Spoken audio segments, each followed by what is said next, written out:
bersama aku Ira, tentunya dalam fakta dan realitas sosial. Nah kan, kali ini aku kembali lagi dengan membahas sebuah kasus pembunuhan yang dilakukan oleh seorang baby farming kepada bayi-bayi yang diasuhnya.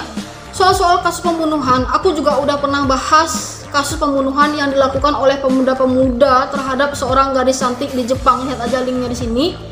Dan kasus yang akan aku bahas ini tidak kalah menariknya juga. Ini adalah pembunuhan yang dilakukan oleh perempuan sebagai pengasuh bayi terhadap bayi-bayi yang diasuhnya karena ingin mendapatkan keuntungan yang lebih banyak. Nah, penasaran kalian guys?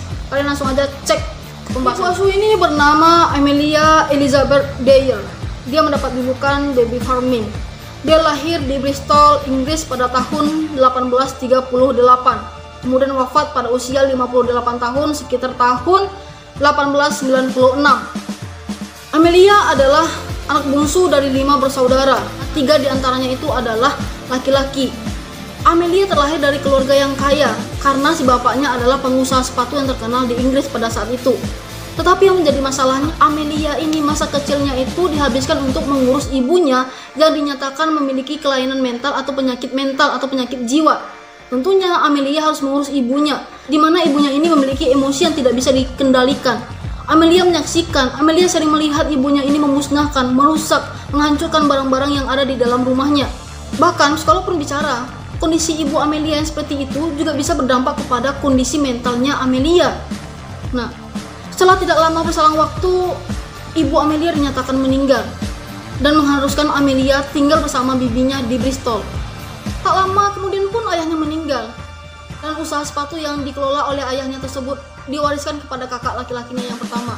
Entah bagaimana ceritanya, entah apa penyebabnya, Amelia kehilangan kontak, Amelia kehilangan komunikasi dengan kakak-kakaknya, dengan saudara-saudaranya. Dan untuk diketahui bahwa saudara perempuan Amelia yang satu lagi itu ternyata sudah meninggal pada saat Amelia masih kecil. Karena kehilangan kontak dengan saudara-saudaranya, maka mengharuskan Amelia harus hidup mandiri, harus hidup terasing dari saudara-saudaranya dan keluarganya. Usia Amelia 24 tahun, dia memutuskan untuk menikah dengan seorang laki-laki pada saat itu berusia 59 tahun dengan nama George Thomas. Dan lucunya kan, mereka saling berbohong tentang usia pernikahan mereka, di mana pada saat itu Amelia menaikkan usianya 6 tahun dari usia aslinya, sementara Thomas menurunkan 11 tahun dari usia aslinya. Nah, itulah yang tercatat pada pencatatan pernikahan mereka. Nah, dari kisah pernikahan Amelia ini kita juga bisa ngambil kesimpulan bahwa ternyata usia tidak menjadi tantangan besar untuk menghambat orang menikah gitu. Nah, dari pernikahannya ini dia memiliki seorang putri yang diberi nama Ellen Thomas. Nah, untuk memenuhi kebutuhan hidupnya, untuk mencari nafkah, Amelia belajar menjadi seorang juru rawat kepada salah seorang bidan di negerinya. Pada saat itu, dia menggunakan rumahnya untuk menampung para bayi yang telah lahir. Di mana para bayi yang lahir ini bisa dibilang ada yang lahir dari perempuan atau ibu-ibu muda yang hamil kemudian melahirkan di luar pernikahan. Jadi di antara bayi asuhnya itu adalah bayi-bayi yang lahir dari ibu yang belum menikah gitu. Kemudian juga ada ketika dia lahir ibunya belum siap untuk mengasuhnya. Kemudian ada juga bayi yang diasuh di sana itu dari ibu-ibu yang sibuk bekerja gitu. Makanya mengharuskan si bayi-bayi ini untuk dititipkan dan diasuh oleh ibu asuh yang kemudian ibu asuhnya ini mendapatkan imbalan gitu. Nah, untuk pengetahuan aja kan, ternyata baby farming ini pada saat itu sangat diminati. Tentunya diminati oleh ibu-ibu untuk mengasuh anak-anaknya. Karena saking diminatinya, maka banyaklah berkembang bisnis-bisnis pengasuhan bayi ini. Tentunya dengan tujuan mendapatkan imbalan dari jasa yang telah ditawarkannya gitu. Begitu juga yang dilakukan oleh Amelia ini. Dia menawarkan jasanya sebagai ibu asuh kemudian mendapatkan imbalan gitu. Nah, berbeda dengan pola pengasuhan ibu-ibu yang lainnya, Amelia di sini mengasuh bayi itu dengan tujuan hanya mencari keuntungan. Dengan tujuannya tadi, Amelia tidak memberikan pola asuh yang layak terhadap bayi-bayi yang diasuhnya. Dia berpikir gimana sih caranya untuk menghemat biaya-biaya ini, untuk menghemat imbalan-imbalan atau bahkan biaya-biaya yang telah diberikan oleh ibu-ibu tadi untuk mengasuh anaknya gitu. Nah, dari cara itu muncul idenya bahwa Amelia membiarkan si bayi ini kelaparan. Amelia tidak memberikan bayi-bayi ini makan makanan. Bahkan Amelia berpikir gimana cara cepatnya untuk menyingkirkan si bayi-bayi ini.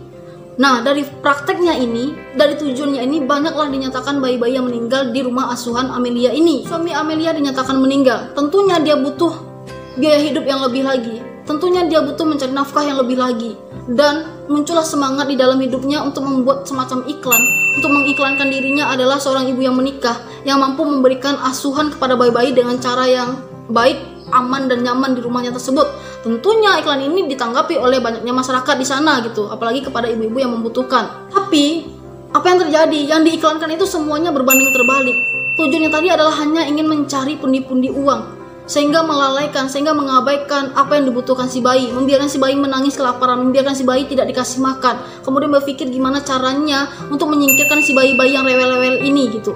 Nah, teknik yang digunakan Amelia untuk menyingkirkan si bayi yang rewel ini adalah dengan cara memberikan obat sehingga si bayi ini overdosis dan dinyatakan meninggal gitu. Setelah bayi ini meninggal, kemudian dia mendatangi petugas untuk memintai surat keterangan atas kematian si bayi ini. Ketika si petugas datang, si Amelia berakting kan. Dia berpura-pura menangis, berpura-pura sedih, berpura-pura kaget atas meninggalnya bayi tersebut. Dari perbuatannya itu, mulailah kecurigaan dari seorang dokter. Kenapa kok banyak kali gitu bayi-bayi yang meninggal di rumah asuhan si Amelia ini? Apakah dia meninggal karena memang udah ajal atau meninggal karena faktor lain gitu? Kecurigaannya semakin meningkat, kemudian melaporkan Amelia atas tuduhan pembunuhan si bayi-bayi ini kepada polisi. Tapi hebatnya kan, si Amelia ini lolos, bahkan dia tidak dinyatakan membunuh, tetapi hanya mendapatkan hukuman sebagai pekerja paksa di penjara itu atas kelalaiannya dalam menjaga si bayi-bayi ini gitu. Jadi paham ya bahwa Amelia ini ketika dilaporkan sebagai pembunuh, dia tidak dinyatakan sebagai pembunuh, melainkan hanya dituduh melakukan kelalaian ketika mengasuh si bayi-bayi itu gitu. Dan hukuman yang diterima pun hanya sebagai pekerja paksa di penjara itu selama 6 bulan. Setelah keluar dari penjara, dia kembali lagi ke bisnis awalnya sebagai ibu asuh dan terus membuatkan iklan gitu. Perbuatannya membunuh bayi itu terus dilakukan. Dan apabila ada orang tua kandung yang ingin menjemput bayinya, dia akan menggantikannya dengan bayi-bayi yang lain gitu. Jadi suka hati dia ya gitu. Perbuatannya semakin menjadi-jadi. Bayi-bayi itu terus meninggal. Kemudian ternyata Amelia ini pinter kan. Dia berpikir kalau aku terus-terus minta surat kematian atas kematian bayi ini kepada petugas, bisa-bisa si petugasnya curiga. Langkah apa yang bisa aku lakukan untuk menyingkirkan si bayi ini? Kemudian idenya muncul adalah dengan cara membuang si bayi-bayi ini yang telah dibunuhnya itu. Ada yang dibuang ke sungai, ada yang dibuang ke hutan, ada juga yang dikubur. Banyaknya korban-korban Amelia ini yang terus bertambah. Dia berpikir, nah gimana caranya agar aku terbebas dari kecurigaan para petugas? Ketika petugas mencurigainya dan datang ke rumahnya, dia berakting kan. Dia berpura-pura mengalami penyakit kelainan mental, kemudian memiliki halusinasi ingin membunuh bayi-bayi tersebut. Nah, kemudian si petugas percaya dan membawanya ke rumah sakit jiwa untuk diobati. Untuk meyakinkan petugas atas penyakitnya, dia berusaha membunuh dirinya sendiri dengan cara meminum alkohol atau obat yang membuat dia bisa overdosis untuk membunuh dirinya sendiri gitu. Tapi dia lolos dari kematian itu. Setelah beberapa lama dirawat di rumah sakit jiwa, kemudian dinyatakan dia sehat dan keluar dari rumah sakit jiwa tersebut. Ternyata dia tidak menyesali perbuatannya. Dia malah mencari cara lain untuk bisa kembali ke bisnis awalnya, yaitu dengan cara hidup berpindah-pindah dari satu kota ke kota baru menggunakan identitas baru juga. Biar polisi tidak curiga, biar polisi tidak mengikuti jejaknya. Akhirnya cerita, ternyata kasus Amelia ini terbongkar.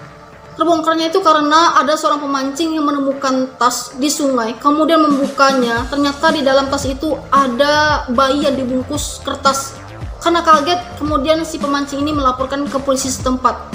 Nah, di kertas itu ada tertulis dengan samar alamat si Amelia ini kan gitu. Tentunya membuat polisi curiga dan ingin menyelidiki. Tapi karena belum ada bukti yang jelas, maka si polisi di sini berusaha untuk mencarikan jalan keluarnya. Nah, untuk membuktikan ini adalah perbuatan dari Amelia, polisi berpikir gimana caranya, kemudian membuat umpan dengan cara meminta kepada ibu-ibu untuk membuat iklan bahwa ibu ini sedang butuh pengasuh bayi. Nah, tidak lama setelah itu ternyata gayung bersambut kan. Amelia mendengar atau Amelia melihat iklan ini, kemudian menghubungi ibu ini untuk bertemu agar bayinya bisa diasuhnya. Padahal itu adalah jebakan gitu, dia nggak tahu gitu. Nah, ternyata polisi lebih pintar pada si Amelia. Dari umpan yang dilakukan polisi tadilah, polisi berhasil menggeledah rumahnya Amelia. Di rumahnya itu polisi menemukan bau mayat yang sudah membusuk. Dan banyak lagi barang-barang bukti seperti iklan, seperti tali, dan segala macam yang berkaitan dengan pola pengasuhan bayinya. Dan bahkan juga ditemukan semacam ada koper yang sudah dikemasi barang-barang seolah-olah Amelia ini akan pergi berangkat gitu. Dari hasil penggeledahan ini, polisi pun kembali mengeruk sungai di mana tempat bayi itu ditemukan. Tetapi Amelia tidak mengaku bahwa bayi-bayi itu sepenuhnya dia yang membunuh. Dia hanya bilang dia membunuh bayi itu dengan cara menggunakan gelang karet berwarna putih sebagai cirinya. Pada akhirnya Amelia ditangkap oleh polisi pada tahun 1896. Dia mengaku telah melakukan pembunuhan tersebut. Kemudian dari penangkapannya itu dia memohon kepada polisi agar jangan menangkap anak menantunya, karena anak menantunya tidak tahu apa-apa, karena yang melakukan perbuatan itu hanya dia sendiri. Jadi dia mohon kepada polisi bahwa jangan tangkap, jangan ikut sertakan anak menantunya, bahwa anak menantunya tidak tahu apa-apa soal perbuatannya tersebut gitu kan. Nah, untuk mempertanggungjawabkan perbuatannya ini, Amelia akhirnya dihukum gantung. Ucapan terakhir sebelum dia dieksekusi itu adalah I have nothing to say. Jadi dia tidak punya sesuatu yang ingin dikatakan. Dia udah pasrah, dia udah bertanggung jawab, dia ingin mempertanggungjawabkan perbuatannya karena telah melakukan pembunuhan terhadap banyak bayi tersebut gitu. Dari sepak terjangnya ini diperkirakan Amelia telah membunuh lebih dari 30 tahun itu sebanyak 400 bayi dan anak dengan cara membiarkan mereka kelaparan, kemudian membunuhnya dan membuangnya ke tempat-tempat tertentu. Nah kan, tentunya kasus ini mendapat perhatian dari nasional dan internasional, sehingga membuat pemerintah merubah undang-undang tentang pola pengasuhan terhadap bayi-bayi agar kejadian ini tidak terjadi lagi, agar kondisi ini tidak terulang lagi kan gitu. Nah, jadi hati-hati bagi kita yang ingin menitipkan anak-anaknya. Periksa dulu tuh, cari tahu dulu kondisinya gimana. Apalagi saat sekarang banyak ibu-ibu yang membutuhkan orang tua asuh untuk mengasuh bayi-bayi mereka gitu. Jadi untuk para ibu-ibu yang punya bayi, jika ingin menitipkan anak-anaknya, lihat lagi, cermati lagi, cerdas lagi gitu ya, agar kondisi-kondisi yang tidak diinginkan tidak terjadi. Oke kan, gimana? Semoga bisa kalian ambil manfaatnya, kalian simpulkan sendiri. Mungkin itu dulu yang bisa aku bahas tentang kasus pembunuhan bayi-bayi ini yang dilakukan oleh pengasuhnya sendiri. Tunggu aku di pertemuan berikutnya, tentu dengan pembahasan fakta dan realitas sosial yang lainnya. Aku akhiri dengan Assalamualaikum warahmatullahi wabarakatuh. Sampai jumpa.